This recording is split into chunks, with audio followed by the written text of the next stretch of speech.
નમસ્કાર મિત્રો, અમારી યુટ્યુબ ચેનલમાં તમારું હાર્દિક સ્વાગત છે। જો અમારી ચેનલમાં નવા હો તો લાઈક શેર સબસ્ક્રાઈબ જરૂર કરી દેજો। તો આજે આપણે એક સરસ મજાની કહાની વિશે જાણીશું। તો ચાલો આપણે શરૂ કરીએ આજની આ કહાની। પૂરી સાંભળવા નમ્ર વિનંતી। વૈશાખ મહિનાની શરૂઆત થઈ ચૂકી છે। આ મહિનામાં સૂર્ય તેના સંપૂર્ણ પ્રભાવમાં હોવાને કારણે કાળઝાળ ગરમીનો સામનો કરવો પડશે। આ કારણથી વૈશાખ મહિનામાં પાણીનું દાન કરવાનું મહત્ત્વ ઘણું વધારે છે। વૈશાખ મહિનો ધાર્મિક કાર્યોની દ્રષ્ટિએ ખૂબ જ વિશેષ છે। આ દિવસોમાં પાણીનું દાન કરવાથી અખૂટ પુણ્ય મળે છે। અક્ષય પુણ્ય એટલે કે આ પુણ્યની શુભ અસર જીવનભર રહેશે।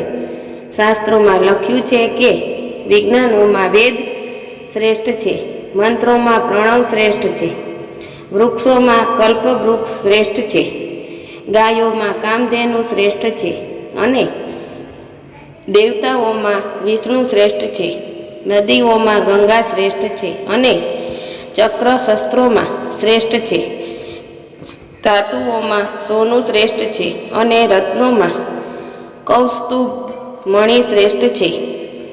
તેવી જ રીતે તમામ 12 મહિનામાં વૈશાખ મહિનો શ્રેષ્ઠ છે।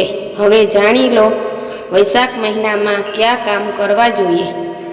આ મહિનામાં બને એટલું પાણીનું દાન કરો। તમે ક્યાંક પરબ પણ લગાવી શકો છો। જો પરબ લગાવવાનું મુશ્કેલ હોય તો ઘડાનું દાન કરો। જો આ પણ શક્ય ન હોય તો ઘરે આવતા લોકોને અને તમારી આસપાસના લોકોને ઠંડુ પાણી પીવડાવો। દરરોજ સવારે શિવલિંગ પર ઠંડુ જળ ચઢાવો। ઓમ નમઃ શિવાય મંત્રનો જાપ કરવો। આ પછી શિવલિંગ પર ચંદનનો લેપ લગાવો। મંદિરમાં વૃક્ષ વાવો અને તેની સંભાળ રાખવાનો સંકલ્પ લો। જરૂરિયાતમંદ લોકોને છત્રી, ચંપલ, કપડાં, અનાજ દાન કરો। તમારા ઘરમાં સ્થાપિત બાલ ગોપાલની મૂર્તિને ઠંડા પાણીથી અભિષેક કરો। ભગવાન વિષ્ણુ અને મહાલક્ષ્મીની પણ વિશેષ પૂજા કરો। હવે વાત કરીએ તે કામો વિશે જે વૈશાખ મહિનામાં ન કરવી જોઈએ। વૈશાખ મહિનામાં સવારે મોડે સુધી સૂવાનું ટાળવું જોઈએ। આ દિવસોમાં સૂર્યોદય વહેલો થાય છે, તેથી વહેલા ઉઠો અને ઉગતા સૂર્યને જળ અર્પણ કરો। સારા સ્વાસ્થ્ય માટે થોડો સમય કસરત કરો। જો તમને ઉઠવામાં મોડું કરશો તો ગરમી વધી જશે અને તમને કસરત કરવાનું મન નહીં થાય। ભોજન પ્રત્યે બેદરકાર ન રહો। ઉનાળામાં પૂરતા પ્રમાણમાં પાણી પીવો।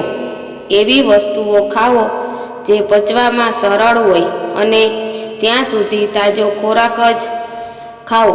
વાસી ખોરાક ખાવાનું ટાળો, કારણ કે ગરમીને કારણે ખોરાક ઝડપથી બગડે છે।